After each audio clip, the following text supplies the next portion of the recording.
Ang pananampalataya ay bunga ng pakikinig, at ang pakikinig naman ay bunga ng pangangaral tungkol kay Hesus Kristo. Ika-12 kabanata ng Juan. Binuhusan ng pabango ang mga paa ni Hesus.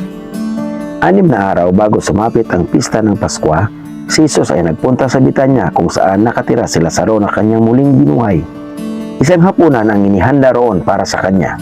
Si Lazaro ay isa sa mga kasalo ni Hesus, samantalang si Marta naman ay tumutulong sa paglilingkod sa kanila. Kumuha naman si Maria ng isang bote ng mamahaling pabangong galing sa katas ng dalisay na nardo at ibinuhos sa mga paa ni Hesus. Pagkatapos, pinunasan niya ang mga ito ng kanyang buhok at napuno ang buong bahay ng halimuyak ng pabango. Ito'y pinuna ni Judas Iscariote, ang alagad na magkakanulo sa kanya. Sinabi niya, "Bakit hindi na lamang ipinagbili ang pabango at ibinigay sa mga duka ang pinagbilhan? Maaring umabot sa 300 salaping pilak ang halaga ng pabangong iyan."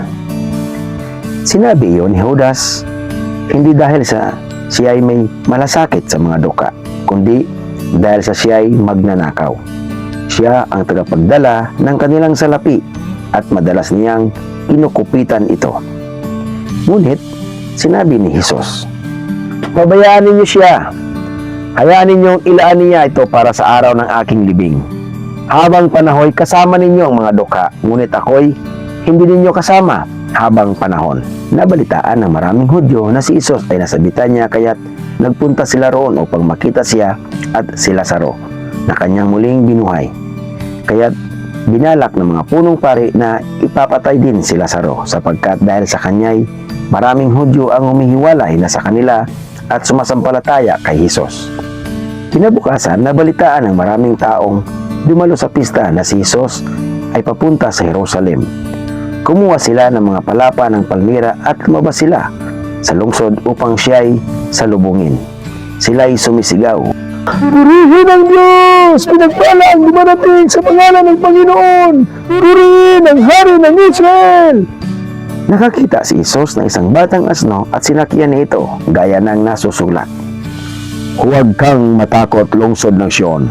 Masdan mo, dumarating ang iyong hari, nakasakay sa isang batang asno." Hindi ito maunawaan noon ng kanyang mga alagad, ngunit matapos na si Hesus ay maluwalhating nabuhay muli, naalala nilang ganoon nga ang sinasabi sa kasulatan tungkol sa kanya.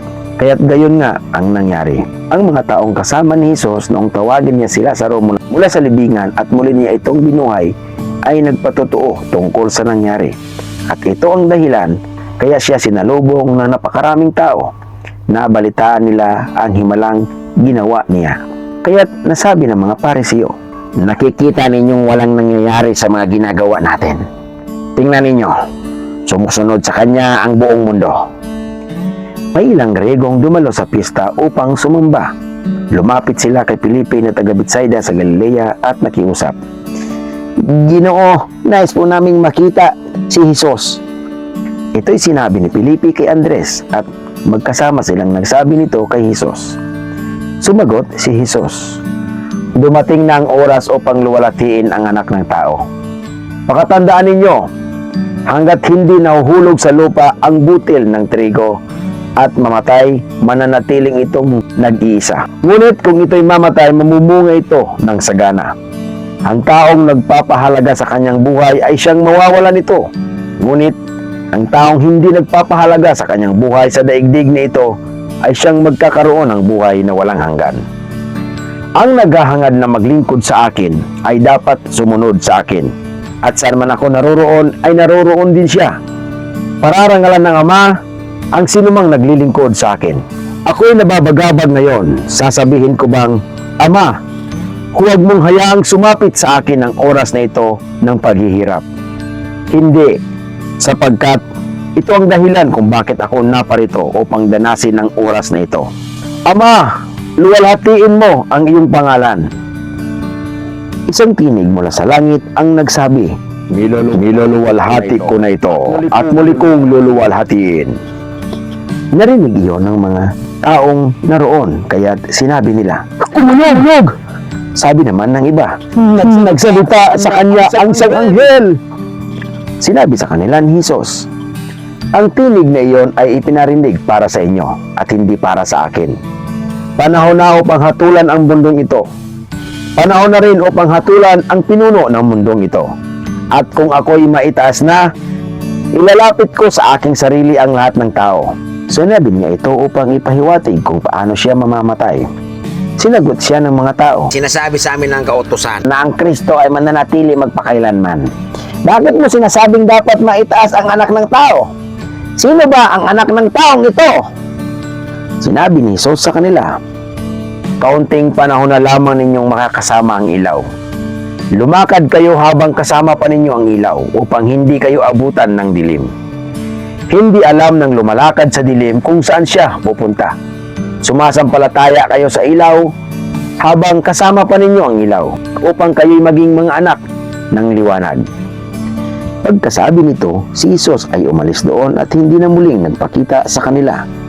Kahit na nasaksihan nila ang maraming himalang ginawa niya, hindi pa rin sila naniwala sa kanya. Nangyari ito upang matupad ang sinabi ni Propeta Isaias.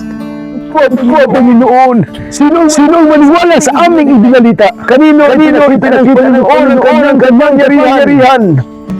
Hindi nga sila makapaniwala sapagkat tulad ng sinabi ni Isaias, binulag ng Diyos ang kanilang mga mata at pinatigas ang kanilang mga puso upang sila hindi nakakita, hindi nakaunawa ang kanilang mga isip.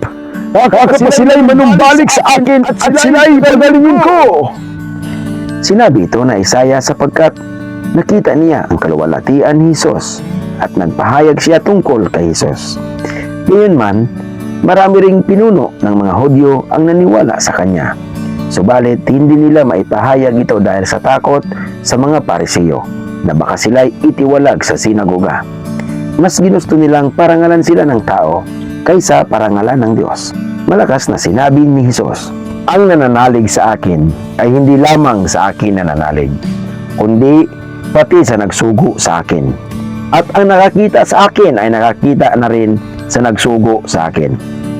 Ako'y naparito bilang ilaw ng sanlibutan upang ang manalig sa akin ay huwag manatili sa kadiliman. Hindi ako ang umahatol sa taong dumirinig ng aking salita, ngunit ayaw namang sumunod dito, sapagkat hindi ako naparito upang hatulan ang sanlibutan, kundi upang iligtas ito. May ibang hahatol sa mga ayaw tumanggap sa akin at sa aking mga salita. Ang salitang ipinahayag ko ang hahatol sa kanila sa huling araw, sapagkat hindi ako nagsalita ng mula sa sarili ko lamang. Ang Ama ang nagsugo sa akin, ang siyang nag-utos kung ano ang aking sasabihin at ipahahayag. At alam ko ang kanyang utos ay nagbibigay ng buhay na walang hanggan. Kaya't ang ipinapasabi ng Ama, ang siya kong ipinapahayag.